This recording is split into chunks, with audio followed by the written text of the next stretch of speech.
Good afternoon, and thank you for joining us today. My name is David Talbot, Managing Director and Head of Research here at Red Cloud Securities.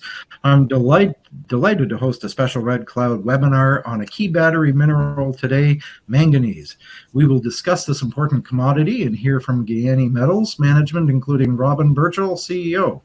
During today's webinar, Robin will discuss the finer points of manganese. He will then provide an overview and outlook for Giyani Metals, and then we'll take some questions. So you can type your questions into the chat box at any time, and we'll get to as many as we can. But first, before we kick things off, we need to discuss the fine print. During this Giyani Metals webinar, forward-looking statements may be made. I would direct listeners to their forward-looking statements outlined on page 2 of the corporate presentation. That can be found on the company's website, GiyaniMetals.com. For Red Cloud Securities, I would highlight this webinar is for information purposes only. It should not be considered a solicitation or recommendation to buy or sell securities. We note that this call does not consider the particular situation or needs of individual investors. Participants should rely on their own investigation and seek their own professional advice before investing. Please see our most recent research located on the Red Cloud website for specific disclosures on Giyani Metals. So you're all familiar with the energy transition underway with growth in EVs and battery storage. And we've seen investor interest in battery materials pick up this year, particularly for lithium and cathode minerals such as nickel and cobalt. But what a lot of investors gloss over is manganese. That is what M stands for when we're discussing NMC, NCA, LMNO batteries. Battery chemistries for lithium-ion batteries. Nickel, manganese, cobalt, and nickel, manganese, aluminum cathodes dominate the market. And the proportion of manganese bearing these chemistries is expected to continue to increase. Over 69,000 tons of manganese is required by the battery industry every year, but by 2030 we expect that need to increase to 746,000 tons, or about 11 times current levels, according to Cairn. Now, we need ways to produce this material and scale up in a quick manner, and that's why we're here today. So that said, I'm now going to turn it over to Robin to kick off today's webinar. So Robin. Hey, thanks, Dave. That's really a nice introduction there. Thank you, everybody, for joining. I have the corporate presentation here, so I'm going to use some of the slides specifically geared to the manganese market first, and then maybe come back to some of the slides that are more specific to us as a company. But it is an area that is has pockets of understanding and larger pockets of not understanding how the manganese market works and how these chemistries work. But if I just flip forward a couple of slides here, I'll come back to us specifically. But basically, the most interesting parts of the presentation in relation to the manganese market. Just bear with me a second while I go forward a few slides here. Sorry, a little bit slow on the uptake here. Sorry, I don't think we have them in this presentation, but I have a number of slides that I can talk to in our core presentation, which you'll be able to find on the website.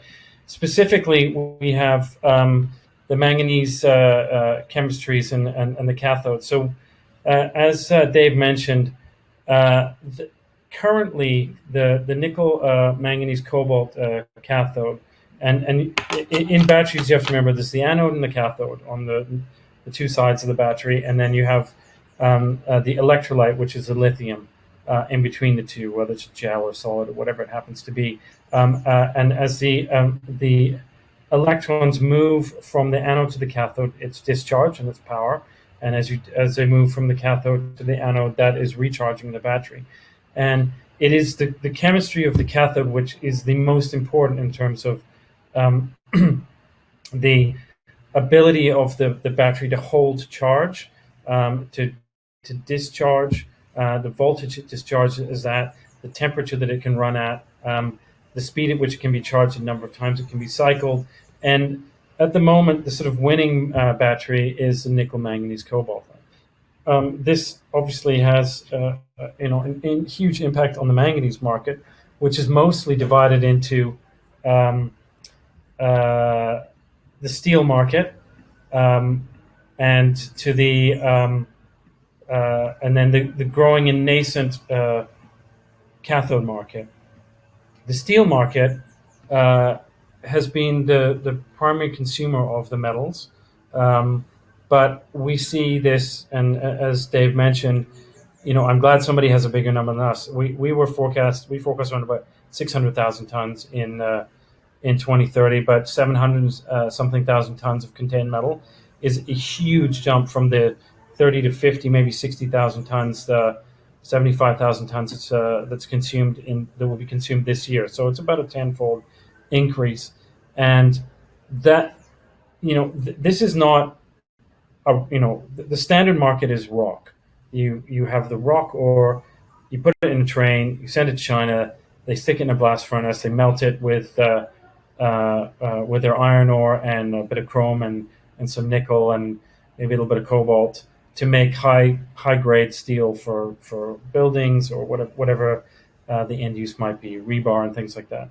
This market, we have to take the ore, we have to dissolve it, or crush and grind it, dissolve it. Then we have to remove through precipitation all of the other metals, the base metals, the transition metals like potassium and sodium, lead, zinc, copper. All of these metals are very problematic in the battery world, in the battery cathode world, because for two reasons. One, you can't have metallic particles in the battery, no matter how small they are.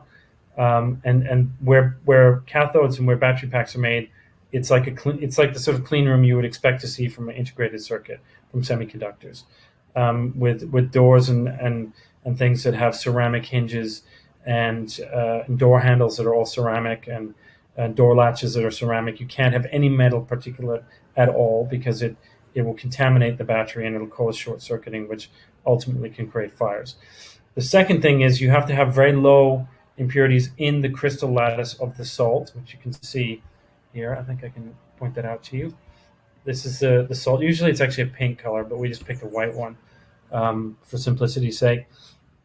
And that salt is then taken by the cathode manufacturers or the battery pack manufacturers. It's dissolved with nickel sulfate, and I think it's cobalt hydroxide. It's not my main market, but these are water-soluble salts. They dissolve them. They have their special fancy reactor where they have their IP inside of that, and they do these fancy things. If you want to kind of look a bit more at that, look at a company called Nano One. We have no connection with them, but they're just a very clever IP company that's designing manganese-rich cathodes in an attempt to drive pricing down. They have some informational videos that can explain in this reactor, and then out of the reactor you oxidize off all the water, you roast the remaining solid, and you get what looks like a black toner cartridge powder, and they print that onto foil. And once it's printed onto the aluminum foil, it has to have extremely low levels of metal contaminants. So we're talking in the ppm, usually below 20 ppm. It depends what it is. There's 16 elements that we have in our spec. At the moment, we're almost finished with our MET test. We've got 14 of them in spec. We've got 3 of them that should come into spec easily, and one that we continue to work on, which is magnesium. So all these metals need to come into spec, because as you charge and discharge, as the current flows, electrons flow back and forth at this kind of subatomic particle level, for a reason that's not quite fully understood, or why it happens, you get what's called dendrite, which is like little filaments, almost like hairs, that grow out of the cathode, and those tend to form around contaminant metals. And obviously, as they reach across, if they touch the other side, it creates a short circuit, and that component of the battery won't function anymore. So, we are in, it's really kind of a specialty chemical business that we're in. Obviously, the front end is mining. Our mining process is fairly straightforward. It's the next steps where we bring to bear some expertise to make this salt material, which goes into the battery market. And this you can see that this growth. If you look, you can look at Benchmark, you can look at Roskill, you can look at a number of places, Row Motion. Any one of these ones will show you that the market is going to grow very, very considerably. And the question mark is where's this supply going to come from? Well, there's us and there's a couple of others who are quality companies are going to produce non-Chinese, which is very important. And sort of, I don't know if you want to call it ethically, but it's we're in a jurisdiction that has kind of Western style of labor relations, so modern work practices, and the ability to track all of the components of the production, including all the carbon units that are required to produce a ton of our material. And this is incredibly important for the automobile industry, because going forward from 2027, they're going to have to be able to show exactly how many tons of carbon are used in the production of the vehicle. So they need to know exactly how many tons we use in the production of our material, and then they take it into their process flow, add their tons of carbon, and they can show how many tons of carbon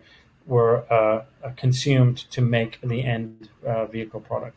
And obviously for us, that is extremely important in that we are going to be a low carbon producer because of the nature of where we are, the short distance the power has to travel to our plant, the fact that we can avail ourselves of solar installation, and most importantly, the fact that we don't have to transport empty tons of waste around. It basically comes out of the pit and goes into the process plant. Most other producers of this stuff have to move the ore minimum probably of 7,000 or 8,000 kilometers.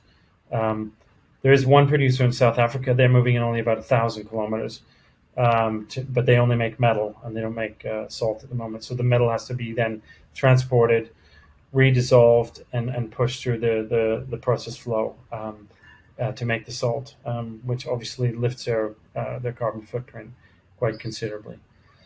So, Dave, I don't know if there's any questions anybody wants to ask. I'm quite happy to answer questions as we go along here. And I've done a presentation on our company previously. If people want me to talk about Botswana and our company specifically, absolutely happy to do so. But I think the education of the market, more specifically on the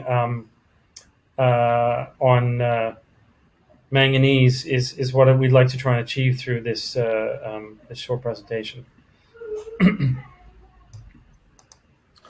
Okay, sure, Robin. We can kick off a Q&A portion right now. So thank you for the presentation. Just a reminder to everybody on the line, you can type your questions into the chat box at any time. So let's start on the market itself. There has been a trend towards higher nickel content in batteries. We've gone from NMC, so nickel, manganese, cobalt, 532 to 622. It may be going to 811, or even using BASF technology of 370. So lots of manganese in that. But will there be a point where the demand will drop for nickel and start to increase for manganese as substitution based on higher nickel prices? I don't know if I can. I don't know is the answer. I suspect not. I suspect that both of our markets, nickel, we know some nickel sulfate producers pretty well. Both them and us are going to have just so much organic growth overall. I saw that BHP Billiton is going to nickel plant in Western Australia, and they're going to start making sulfate. And I can't remember, it was 100,000 tons per annum or something, or whatever the number was. And they said, well, that'll be enough to make 700,000 vehicles. Well, that's not going to cut it, is it? They're supposed to be making, the North American market's probably 15 million a year. The European market's probably 35 million units a year. 700,000. That doesn't even make a dent in these kind of numbers. And as we can see, what's happening in Europe is there's a very rapid uptake of these vehicles. We're having a very rapid uptake of. All of a sudden, with the pandemic, people are just switching. The next car they're going to buy is going to be an EV, not a internal combustion, and the sales of diesels are just completely falling off a cliff. So it's very interesting to see the development as we go forwards. But no, I don't think that manganese will replace nickel. I think they work quite nicely together. They each have their own electrochemical properties, which are complementary. And ours is voltage and safety, and nickel is specific power density, and then on the rest of them we're kind of about equal. So obviously they want to get the nickel is sourced from more different places which have better ethical standards. It's more expensive, but it's not cobalt. And manganese, that's going to be. It's just so much cheaper than the other two metals that they want to push down that route. But it's horses for courses. Porsche and Ferrari and Lamborghini and those guys, they're going to probably stay with the NMC batteries because they can perform, they can deliver the performance. But your everyday kind of run around sedan or SUV type vehicle, I think those are all going to go down that BASF and the South Vault and those kind of those new chemistries that they're developing, which are more manganese rich, because they've got to get it down from $100 a kilowatt hour. If you think about it, normal car is going to have 55 kilowatts, right? Something like that, hopefully more. Mm-hmm. Well, 55 times 100 is $5,500. Well, that's your base price for your battery. It's quite a bit. They want to try and get that as far down as possible by optimizing these things to make these vehicles as cheap as they possibly can. Yeah, I mean, both nickel and manganese are going to have a pretty, rosy future in going forwards. And I was going to see I don't know if I can share my screen. I was going to try and show you what's happening with manganese sulfate pricing at the moment. I don't know if I can do that. I'll try. Let me see. I'll come back to this one. And turn share screen on, select window, manganese sulfate, allow. Can you see that? No, it didn't come through for me. Yeah, I don't know how to do that. Okay. Window, manganese sulfate. Allow. Okay. I'm being told we can't just post it right now, unfortunately. Oh, okay, sorry. So, okay. It's just very interesting. Like the price is more or less vertical at the moment. We're talking about, so I can just describe it for you. Let's say, when did the pandemic really kick off? Let's call it March. So in March, let me change that to US dollars. In March of 2020, it was $932 a ton, and today we're at $1,620 a ton. So it has almost doubled in a year and a bit, and it continues to, like, it's not slackening. In fact, it's actually gapping up more. It's gapped up more in the last 2 months than it has at any point in the last 18 months. And you can see this also in the substitute product, which is high purity EMM, which can be used to dissolve and make the nickel to make manganese sulfate. But that on a see-through price, that's almost at $2,500 a ton. It's quite a bit above this because of obviously the conversion costs and the margin they need to make. But it's pretty fascinating what's happening, and people are just completely unaware of it, of what's happening with these prices. And our long-term price that we have in our model is $1,588. We're actually trading above our long-term price.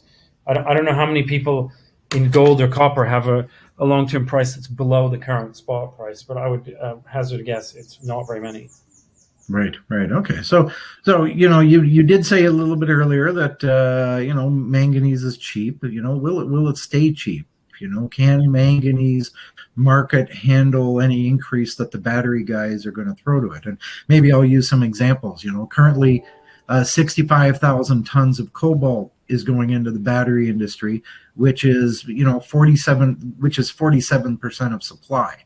So it's relatively tight. 195,000 tons of nickel is going to batteries, which is about 8% of that market.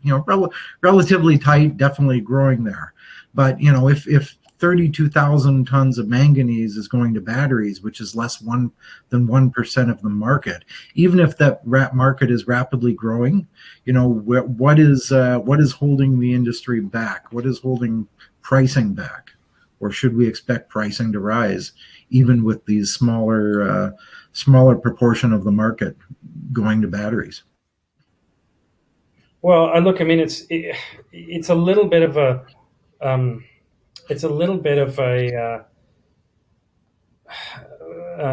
a red herring, or slightly diversionary, because the manganese market, you should really be looking at the manganese that can be put into could actually be put into batteries, which is only a small proportion. I guess you could count the metal, but the metal mostly gets consumed in the steel market, right? So there already is demand for that, and if you divert it away, you're gonna have to pay more for it, which is clearly what's happening. Like the price of EMM is far above the highest price that I discussed with a consumer 2 or 3 years ago. I said to probably one of the most important consumers of this when we were starting out, it's up it's up a little bit again today. It's up 100 renminbi today. But I spoke to $100 a ton today. I spoke to one of the largest consumers of this material probably in 2018 when we were trying to get a feel for what they wanted. Did they want metal or did they want salt? At the beginning, he said, "Look, just give us some metal and we'll make the salt ourselves." And then about a year later, we spoke to him and he's like, "We don't want the metal anymore. That's a business we don't want to be in.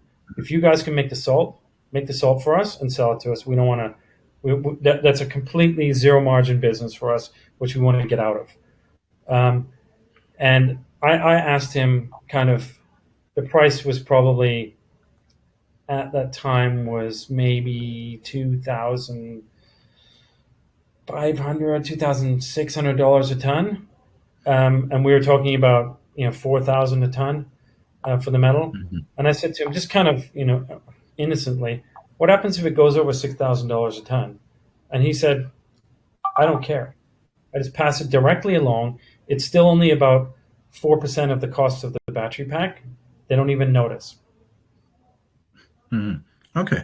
So maybe we shouldn't treat this entirely as a shortage of manganese, but also a shortage of high pressure EMM, or the electrolytic manganese metal processing facilities.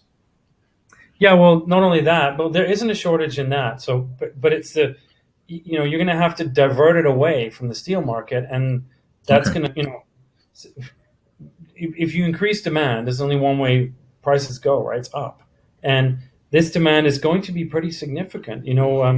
There's only, if you think about it, there's I think there's 18 million tons. I think it's 18 million tons of units times 0.37. So there's about 6.6 million tons of pure metal sold in the steel market, and that includes the metal. Right. This is ore, and then they make metal. If we go to 2 million tons or something like that, it's going to be 1/3 of the size of the steel market, but it's going to be probably 3 times the value. Right. Because a ton of ore sells at $147 or $150 or whatever it sells for a ton, and our stuff sells on a contained metal basis. Right now, it's selling at over $7,000 a ton. I mean, that's 7,000 divided by 175 right now, or something like that. I guess it's $6.32 a unit times 7. Yeah, or so it's a bit more, 233 a ton at the moment. So 7,000 divided by 233, it's 30 times more expensive.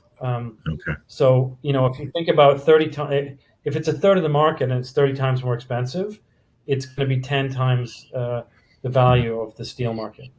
It's gonna be a way bigger market than the steel market, because that's just like an ore. It's just lumps of rock that you melt. Yeah. So the same thing will happen in the manganese market as what happened in lithium. A lot of the low iron lithium started going to the batteries instead of into the ceramics. Absolutely right. That's exactly what's going to happen. But the thing is, the cost of conversion, and the cost of conversion is well, there's demand, so you suck it out of the steel market. That pushes the prices up, as you can see what's happening right now. Like, I never thought I'd see a price above $6,000. We used to joke about that as a price. It's 6,900. Export EMM is 6,900 today right now, and we laughed about 6,000 as like a completely unattainable price. That obviously the diversion of it is having some big impact in the market, and you can see the salt is chasing it up, and will continue to chase it up. And we're only at the very beginning. How many EVs have been made? 5 million? Yeah, I think that's right now, but it's growing quickly. I'd say growing quickly. Yeah, that's right, growing very quickly. I mean, Volkswagen has gone from making 0 ID3s to they're going to make 150,000 or something this year, just the ID3, ID4. 75,000. Like, they're gonna make more vehicles than Tesla, probably not this year, but next year, from a pretty much a standing start. And Tesla's an impressive company, but they don't make that many vehicles. Okay, no, interesting. You use Tesla and Volkswagen as examples. Somebody had asked a question here. Both those companies are proposing to use LFP batteries to help get costs down. So how would that impact manganese demand? Well, they're also both of them are proposing to use manganese batteries, and that's actually their main area, because LFP doesn't have the power density.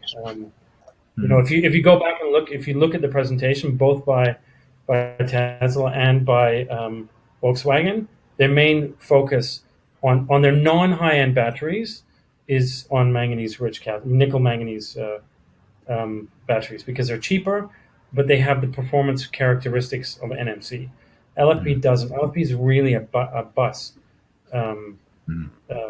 application, bus and delivery vehicles. You can put lots of, if you think of the length of a chassis of a bus, you can put lots and lots of heavy LFP batteries in there. And most buses don't have to drive 500 kilometers in one go. They probably drive 125 or something. Their route isn't very long, and they get to charge at the, they charge every day. Yeah. Okay. Really what it's not peaceful.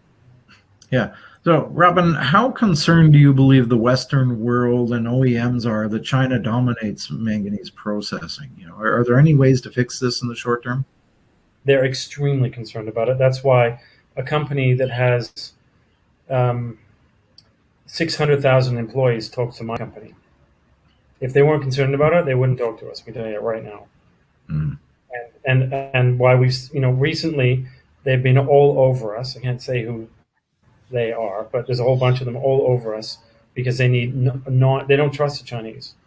Because if I was the Chinese, I'd just put an export tariff or ban or whatever on it, and squeeze the Europeans out of the market. Right. Millions and millions of dollars. Yeah. Okay. Well, why don't we switch gears here for a little bit and start talking about Giyani? Because if people are interested in manganese, they need to know how to play the space. So, your deposit in Botswana, Cahill, had a very positive NPV and IRR in the PEA. What changes might you expect in the upcoming pre-feasibility? And I guess, what's your timing on that? Is it still on track for November? Well, first of all, it's a feasibility, not a pre. Second of all, we have a bit of a question in the market here, because our discovery rate this year has been much higher than we expected. So we have doubled almost our resource base, and declared a reserve that's almost the same size as what our resource was. We have considerable extension of mineralization in Cahill extension, and the drilling is going very well at Otse. We'll probably put something up in the not too distant future about how that's going at Otse. I would expect our resource base to increase significantly again.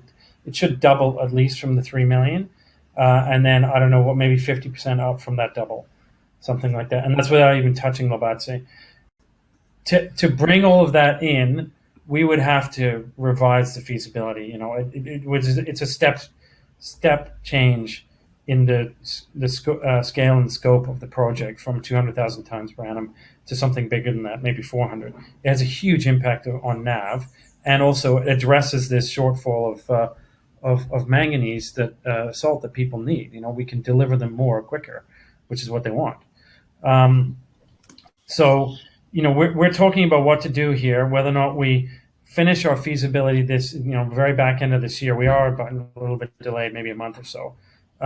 Or whether or not we do an updated PEA, which includes Cahill extension in it, get some numbers out there, and in terms of how much bigger the NAV will be, and update. We have done a lot of met test work, so get that into a PEA, and then do a rescoped fees in Q1 of next year. I don't know what the answer is. We have to talk to the board about it. And we have to talk to a few. We have a number of institutional shareholders, see what they say. I think the direction we're going to go is a PEA update. That'll get a new NAV out there, which I expect a pretty big bump in that, and it'll give the guys time to. It'll give them some time to make the changes that need to happen to increase the whole scale and scope of the project and bring that into a fees. So I think that's probably the direction we'll go. It seems not the best idea to do a feasibility and then do another one like pretty quickly afterwards as a revision. But we haven't finally decided on that. We've got a good chunk of capital on board here. We're fine for cash to do what we need to do. We need to get the demonstration plant going as soon as possible. The final met test work is supposed to be out on November the 5th. That's what I was told yesterday by the COO. And once that's done, then the process flow is frozen, and that means that we can contract with the fabricator who we've been working with probably for 3 or 4 months now to finalize all this metallurgical test work. They're kind of experts in this area. They built a nickel sulfate plant. Okay, so you touched on a few milestones there, but I'm going to come back to that in a second. I think we're talking about first world problems here. You're delaying a report, but you expect a huge improvement based on production rate, rescoping the project. Would there be any change in the type of product or processing methods, or is really just this a rescoping of the rescoping exercise? It's just a making it bigger exercise, and probably. We probably want to, the deposits are slightly in different places. The Otse deposit, I don't know yet, but I kind of have an idea, and hopefully we'll allude to this in the drilling. It looks like it's a better deposit, so you probably want to start with it. And then if you're going to start with that, you probably want to move the process plant closer to it than to the Cahill deposit. We've got lots of nice location for that, a bit closer to Otse. But as you know, obviously that means ESIA has to change around a little bit, and things like that, right? Okay, so is this part of the rescoping issue? If Otse looks better, you start with that, but that you also get Cahill into production at the same time. Is that the plan would be to come to production at the same time, but it's just about. Look, if Otse comes back, hopefully where we're expecting it to be. You got the grade. Every percentage point of grade gives us like $75 million of NAV, and if it's 10 percentage points higher, that's a lot of NAV. Yeah, no, for sure. Okay. So what's your next key milestone event that might hit the target the share price? You mentioned MET testing on November 5th.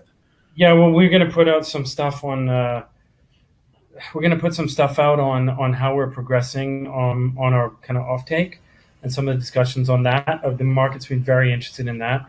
I think I've signed the document. We're waiting for the other guys to sign it. We actually signed two recently. And I'd like to get the news out on OTSE. And then the other thing I'd really like to do is get out some kind of initial resource on extension, because that allows research analysts like you to push more tons through the model on top of the 3 million we've given you. If we got another million, that's 4 million tons. That's when you can start to imagine a process plant that was like maybe 300,000 tons or 400,000 tons per annum, right? And that pulls all the cash flows much closer to us and makes her a much bigger NAV. Right. So really working backwards, target 10 years life of mine. Sorry, repeat the question. Would you be targeting 10 years life of mine if 4 million tons? 20. Okay. I mean, it goes to 30 plus with all the ore, and that's too long. We'd want to pull it back to 20 at a higher throughput rate. Mm-hmm. Okay. And your demo plant, when are you going to award that contract, and when might you break ground? Well, it's not award. We're gonna sign with the winning bidder is already there. They've been in the room for three to 4 months helping us with the process flow and getting it right, because the spec has to be absolutely perfect. So as soon as we get those test results back, and if they're all in order, that's when the process flow gets frozen. They take ownership of it. We'll sign the contract, and off we go. They'll start fabricating. Mm-hmm. Okay. And if everything goes as planned right now, let's say you don't have a very extensive delay on feasibility, when are you still going to try to target commercial production? I mean, look, my date or the COO's date, these are usually different, right? Mm-hmm. My date, I would really like to be. I'd really like it to be next year, very end, but I doubt it's going to happen unless we really push super hard. And he'll tell you middle of the year afterwards. He'll tell you something that he can achieve with spare time, and I'll tell you something that's unachievable, what might happen shortly afterwards. Mm-hmm. Okay. So it's still fairly short term and fairly quick build as well. So that means you sounds like your feasibility study delay is going to be inconsequential. It's not very long at all. Well, we don't have to delay it. I can still finish it this year, but it will only be on K Hill and B Horizon, and we know for sure that we're going to bring extension into it. So we could do a feasibility and get it out probably the very end of this year, but then we're just going to have to do it again, because we're going to have to update it for extension, and then we're going to have to probably update it again for OTSE. Mm-hmm. Okay. Again, maybe let's change gears here a little bit. Botswana, maybe discuss why you like this jurisdiction so much. What attracted you to this area? Well, let me answer the first question first. What do we like about it? No crime, no corruption. Completely safe country, where with a highly educated population they're completely trustworthy and that you can work with a organized bureaucracy that is professional and knows what they're doing. That's what attracts us. That's what we like about it. What attracted us to it? I mean, we weren't per se. It was the deposit. The deposit was there. That's why we came to the country. If it had been in Zambia, well, we'd have to deal with Zambia. But thankfully, it's not in Zambia. It's in Botswana. Thankfully, it's also not in South Africa, because there's no black empowerment or any of that. Those kind of things in Botswana. There's just totally it's like Ontario or Chile or Western Australia or something. You just pay corporation taxes, and just like in Canada, if you want to hire somebody, if they're not Canadian, you got to go through the whole work permit process. Exactly the same in Botswana. So we if we struggle to find somebody, which we don't usually, because they're highly educated population, then we have to go through the whole rigmarole of a work permit for them, just like you would in Canada or Australia, for that matter.